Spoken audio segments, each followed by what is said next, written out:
Today we've got a crazy story of an entitled parent who tried to start a fight. We'll get into that in a bit, but first, the child who wanted to fly. This is one of my favorite stories about parents who think they don't need to pay shops for items their child breaks. For a time, I managed a small retail shop in a mall that catered to women of childbearing age but did not sell toys or items meant for children. However, the items we did sell were eye-catching, whimsical, and brightly colored, so small children often wanted to hold or play with them. At the time of this story, we had a display with a realistic-looking hot air balloon suspended from the ceiling over a low-floor display that had a tiered shelving unit in the middle. Kind of looked like stairs. A mother with a small boy of about 4 or 5 years old and a baby in a double stroller walked in, and the kid immediately ran over to the display and said, "Mom, look," while pointing to the hot air balloon. The mother, who was clearly checked out from parenting, said, "Yes, pretty," and started to browse items in another area with her baby and stroller. Unfortunately, the mother and the double stroller were positioned such that it blocked the register's view of her son, so I couldn't see what he was doing until I started to see the hot air balloon shake. This kid had climbed up on the floor display and up the tiered shelving unit in the middle and was trying to get into the hot air balloon basket.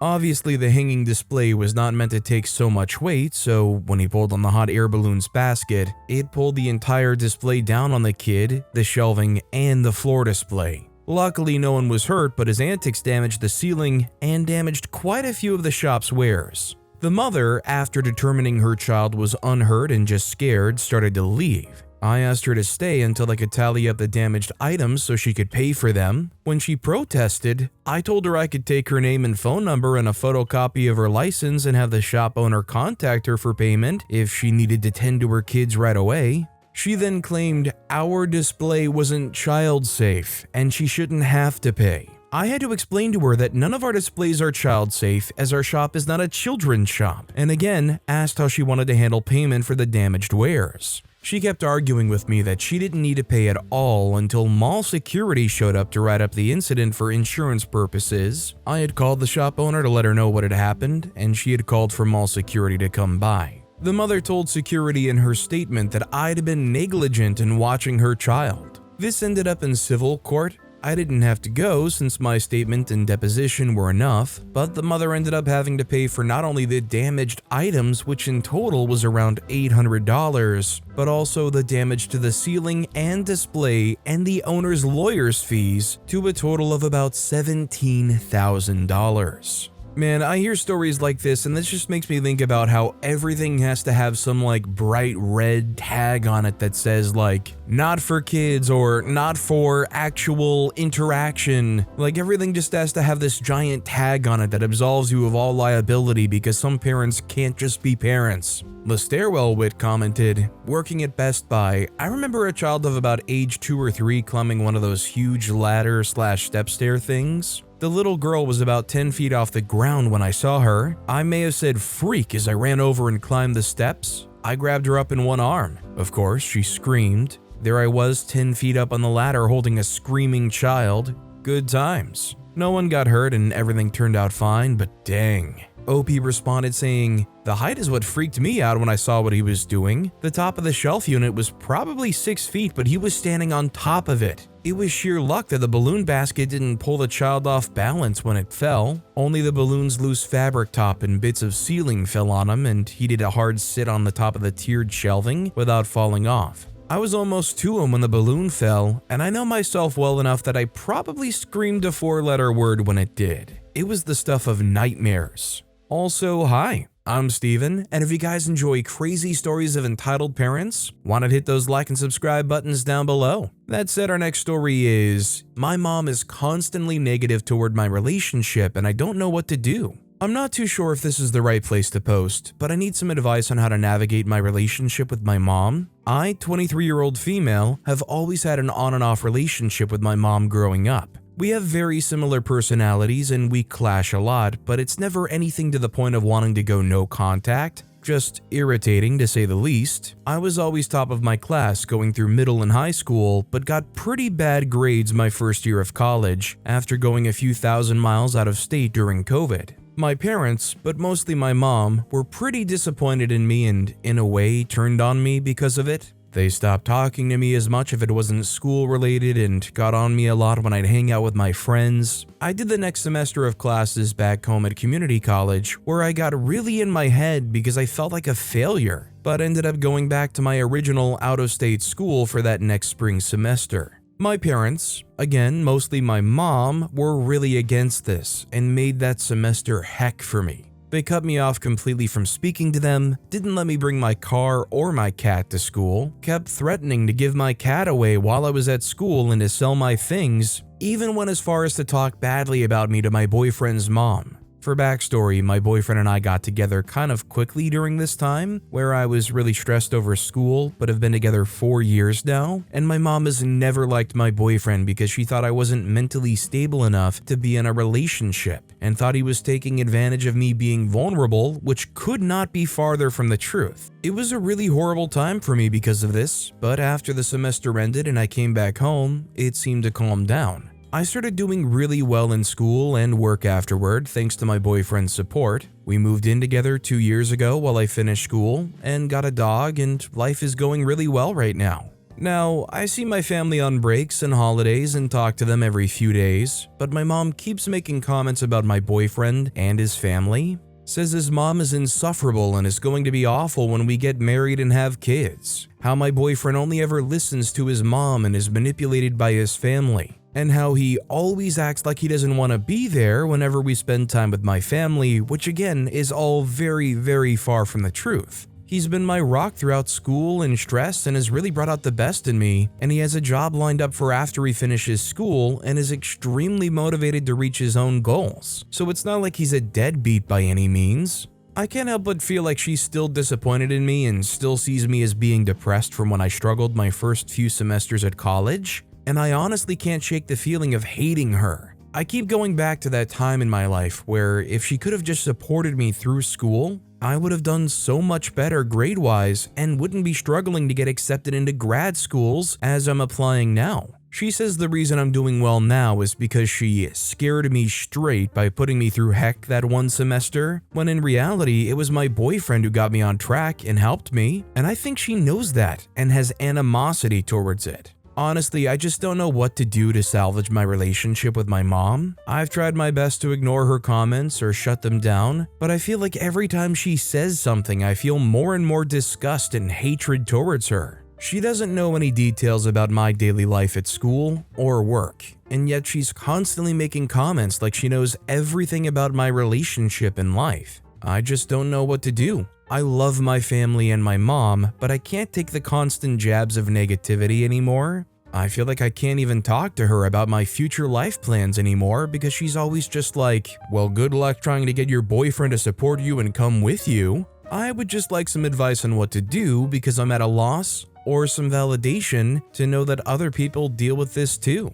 So I kind of feel like almost it's time to stop trying to seek approval from a mom that's treating you this way. Like clearly they just don't have your best interests in mind for you. I think the sooner you lean into the support systems that are there for you, and you let somebody like that who's dragging you down not affect you as much, the better off you're probably going to be. Bookaholic Forever commented, "Say to your mom, you know, Mom, you constantly have a go at my relationship and say how I wasn't mentally stable enough to be in a relationship, but you're happy to ignore that a big part of why I struggled was because of the constant threats from you and Dad about giving away my cat and cutting me off so I couldn't even speak to you, punishing me for not meeting your standards. So before you say, again, good luck getting him to support me, you should remember that he was the one supporting me. You were the one who screwed me up." And then block her. You don't need to open yourself to her abuse. Our next story is this some sort of manipulation tactic? No idea if this belongs here, but I don't know where else to go. I'm the youngest of 3 and I'm a high school senior, so I'm going to college real soon. We live in the Northeast. My brother went to college down south and my sister went to college literally a state over. Still, my parents keep pressuring me to go to college in-state. I don't even necessarily mind, it's just kind of frustrating because my dream college is also just a state over. Like, if we live in New York, my sister goes to school in Connecticut and my dream college is in Jersey. And I have a pretty good shot at getting into my dream college too. That's not really my problem though. The problem is the excuses they come up with every time I ask why I can't go to my dream school. First, my mother was like, "You know that you're your father's favorite? Imagine how heartbroken he'll be if he can't see you every weekend." Mind you, my dream school is only like an hour away. Then she was all like, "We're only getting older. What if there's an emergency? Who's gonna come take care of us?" My sister is like 30 minutes away. But then she comes with, "Honestly, I didn't want to say this, but you're my favorite too. You're my last hope. Both of my other children abandoned me up here. You can't leave me too." I hate it because it makes me feel bad and makes my dream school less appealing and just makes the whole process a lot less fun. It's also really frustrating because I know I'm not her favorite. She's expressed differently in the past. But every time I say something about college, she's all, "Yeah, I can't wait for you to go to college and state. Neither can you, right?" And she looks at me like she's daring me to say otherwise or something, and I don't know what to do or why she's even making such a big deal of this, and I'm kind of scared that I'll be left to pay all my tuition alone if I don't go to the college they want me to. Also, she low-key scammed me out of a few dollars today and I fell for it, but that's an entirely different story. Sorry for the rant, and sorry if this doesn't belong here. So I'm hearing OP's story, and in my mind, it's really like, you try to figure it out for yourself and live the life you want to, or you be mama's live-in maid for the rest of your life. I mean, it's really that simple. I mean, you want your parents to kind of make your decisions for you and The Sims your life the rest of the way? Sure. Or even if it's a much harder road and you have to take like student loans that are stupidly predatory, but you get to live the life you want and you get to go to the dream college you want. I mean, if that's what it comes to, what other choice do you have? Horror Raspberry 893 commented, "It's absolutely manipulation tactics. Your mom is scared of being an empty nester and wants you to stay home longer, so she's pushing a school that would allow that. The fact that she said your siblings abandoned her because they grew up and moved out says it all. Everything else she's saying is just to guilt trip you into staying. Tell her that kids are supposed to become adults and move out, but living at school doesn't mean you're going to abandon her. Tell her that you love her and that no matter where you go to school, you'll only be a phone call away. Remind her that the school you want is only an hour away, so you'd be able to come home all the time for visits. Once you're actually at the school you want, you can slowly wean her off of your constant presence. Hopefully, by the end of your first year, she'll have gotten used to the empty nest." Our next story is, "I love him, but I want more, and I feel frustrated." Context: I left home at the beginning of the year. Too many things happened in between. One of those is that I reconnected with an old friend. I went out with him a couple of times, and I told him that to move forward, it had to be the Islamic way. I want to make it clear that I didn't leave because of him. I left because of the insane strictness and control at 27 years old. I ended up telling my parents because I was afraid of people seeing me with him, and I told them that I wanted to give it a try. They obviously didn't take it well and ended up saying a bunch of nasty things, which I didn't mind because I understand that they were raised a different way. But I was a bit upset when they even met him without my knowledge and told him to please stop seeing me. Now, after getting to know him more, I've come to realize that we may not be compatible and that I do love him as a friend, but not as a long-term partner. I don't feel like he's the type of person that would give up everything for someone or would give someone everything like me. I want more from him. I have communicated this, but I don't think he'll ever give me more. And I know this because of the relationship his parents have. Not something I aspire to, if I'm being honest. I want someone to think of me the same way I think about them.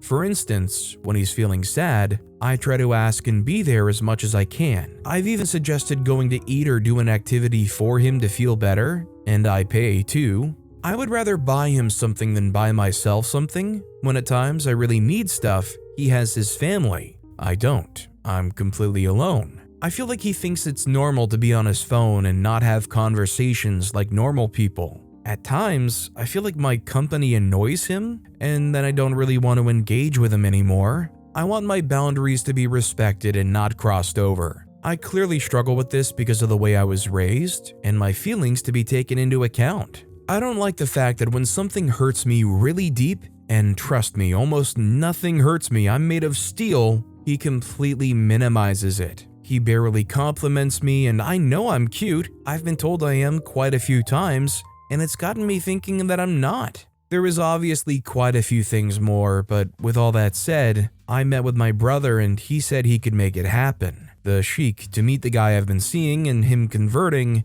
but I don't feel like he's the one, and I feel so ashamed. I feel like I rushed into the situation, thought marriage was the solution, and my family ended up being right. I think it's pretty obvious that OP and this guy don't seem very compatible. Just on a personal level, on the day-to-day, his kind of behavior and actions aren't something that really vibes well with OP. One, it's just like so fundamentally broken like that, where OP feels like they can't even just chill or be them around them, like with the whole phone thing, for example. I don't know if there's any amount of converting or expressed commitment, saying, oh, I will change for you, that's actually going to fundamentally change things here, because that's just who he is. Awesome Mum 1974 commented, you need to ask yourself, can you see yourself growing old with him? When you have quiet between the both of you, is it awkward or uncomfortable? If the answer is no, then don't go forward. Little difference becomes big over time. If you can't communicate and silence being awkward, it's a red flag and just trust your gut. This next story is, my mom is upset because I want to work a job that requires weekends, so she can't use my car. Am I the one being selfish? I currently live with my mom. Back in June, I got laid off my job, which also covered housing. It sucked because I really loved that job and free rent, and while I'd already lined up a place to live, my mom offered me her home.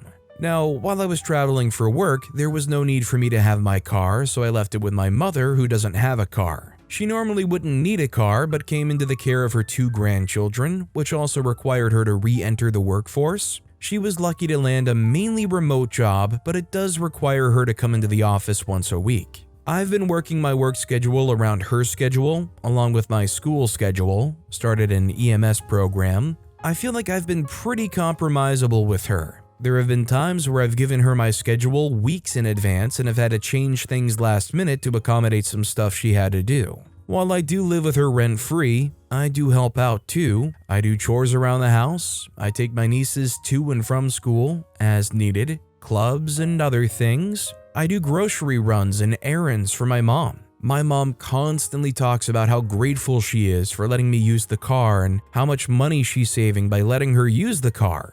And it is my car. I pay all of the car and all of the insurance, including her insurance too. But the thing that happened that prompted me to even write this is that I was promised a promotion at my current day job, and 2 times now it was given to someone else. So I decided I was going to look for a new job. I told a friend I was looking for a job, and he so happened to be a manager somewhere and was looking for someone, and offered me a job where I would make more than I would have made with that promotion. The thing is, it's Thursday to Sunday, which I didn't mind. I actually prefer working weekends because I don't like going out when everything is crowded. I told my mom, and I thought she would be excited because I'd be doing a job that I actually liked. I would get way more money and I would have to work less. Instead, she started talking about how I would be working all weekend. And she didn't outright say it, but she kept commenting things like, "Guess you'll have the car all weekend, huh? Guess we can't do anything in the weekend. Better plan all my shopping trips on the weekdays after work. Guess I can just walk. It'll be hard to take the kids to the movies. I guess we can always just Uber there." The worst part is she always ends it with,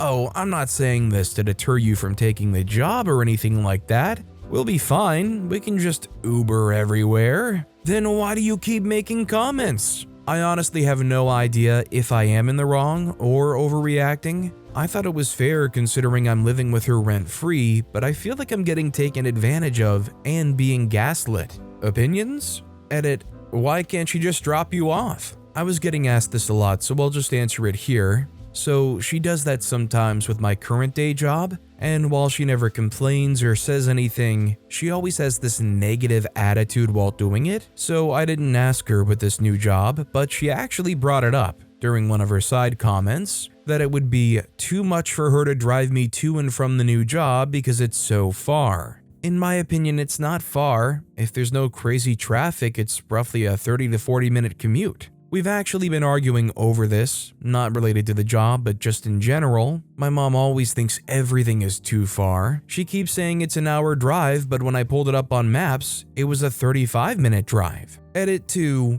Why aren't the grandkids' parents helping? So sadly, my sister passed. It was tragic and very much unexpected. The kid's dad is not a nice guy. He essentially abandoned the kids and is using them to collect benefits. My mother is currently attempting to get full custody. It's also one of the reasons why I ultimately decided to live with them. I wanted my nieces to know that not all of our family are pieces of crap and we support one another. Edit 3. Rent? No, I do not pay rent, and I'm not going to deny that I enjoy this. It's a luxury that not many people get, and I'm grateful for it, especially considering my previous job covered all housing. With that said, I am in no way opposed to putting that on the top list of solutions. Now, when I moved in with my mother, the agreement was her using my car was my rent along with the help I did as well. Beforehand, she just had my car because I was traveling. Unfortunately, I wasn't planning on losing my job and my mom wasn't planning on taking on more kids. Two unforeseen events have led us into this predicament.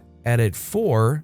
Why can't she get her own car? I will admit my mom is tight on money, as I believe we all are, so she actually just bought her house because the previous one wasn't big enough with the grandkids. That meant she also had to move too. She had a truck but gave it to my sister who was using it for her business. Sister's husband said he could get a bigger car cheaper, so they let him sell the truck and get a bigger car. Then, when my sister passed, he sold it. The reason why I'm not helping my mother save up for a car, on top of saving for a house, medical, and school debt I'm paying off, I was actually saving up to get my niece a car. Her dad said he would get her one, but he flaked. She's 18, almost 19, but has little means of transportation to get to and from college. Luckily, this semester her classes are online and next year we'll actually be attending the same place. Gosh, that sounds weird. And I'm scheduling my classes around her so I can get her to and from campus easier. She also wants a job. My mom says once she's got enough, she'll buy her own car. I just feel like even if you're strapped for cash, you can find some bottom of the barrel but still works kind of vehicle that you would probably be able to get some kind of payment plan for. I'm saying go to some used car dealership and get a payment plan on some $1,500 beater that'll at least get you to and from the place for a while.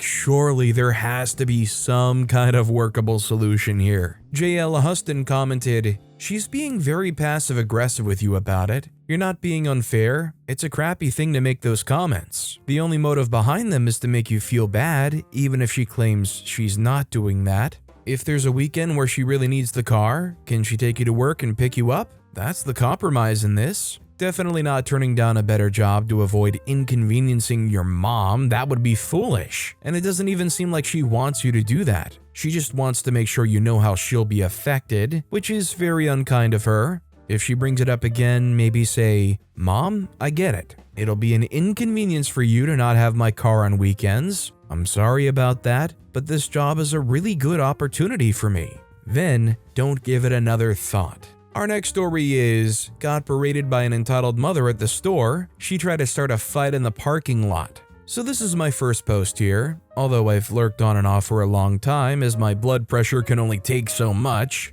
This is the first time I've had anything really worthwhile to contribute. A little background, I have diagnosed PTSD, am disabled, and also a service dog handler. My dog is a 7-month-old, 55-pound goober named Luna. Yes, a tragedy, but it's also a reference. She's being professionally trained, and I work with her every day so she can help me. She's very well behaved, but she still is a puppy and her biggest distraction is little kids. So I take great care when we're doing public access training to make sure she stays focused. This includes intervening if a kid tries to come up to her. However, they're kids and they probably don't know any better, so I'm always gentle in my tone, and I'll educate when I have the mental bandwidth. Earlier today, I went with my mom up to the store to pick up a few things, look at the Halloween stuff, and do some training with Luna. My mom comes to help intervene in case I'm unable. We walk in and start heading towards the grocery section. There's a lady with a small child at the end of one of the aisles.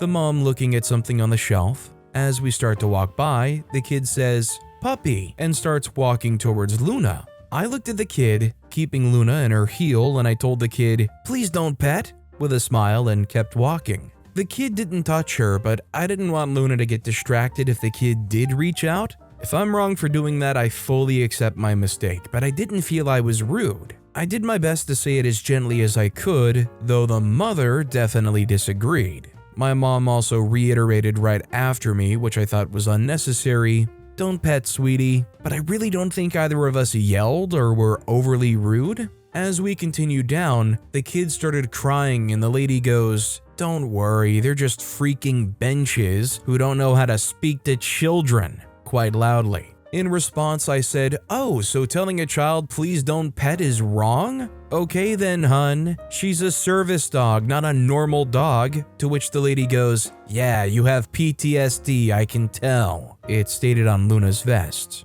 I said, "All right then." I think I said something along the lines of, "Have a good night, lady," and called her a dipstick. I had to go find a quiet place for a minute because I was shaking from anxiety. There was a nice couple who asked why she was talking to us like that, and they apologized I had to deal with it and complimented Luna. Luna did her job and helped to ground me again so we could continue about our day. By the time we were ready to leave, I had calmed down entirely. It was about 40 minutes after the encounter when we were leaving, so I didn't think she would still be there or she would just be trying to go home like everyone else. Little did I know, while leaving the store, I hear, "There's that bench." She was across the street on a median in the parking lot in front of the doors, now coming towards us, ranting and raving. I told her to shove it and go pound sand while I tried to keep walking. She then starts talking about how this is why you're traumatized, generally being ignorant and hateful, calling me a hoe, a bench, and whatever else. That's where I did snap a bit and told her, "Freak you, lady," and flipped her off. She starts picking a fight with me, hitting her chest saying, "Yeah, let's go, let's go." And I didn't even acknowledge it because obviously I'm not going to fight with anyone over something like this, let alone when I had Luna with me.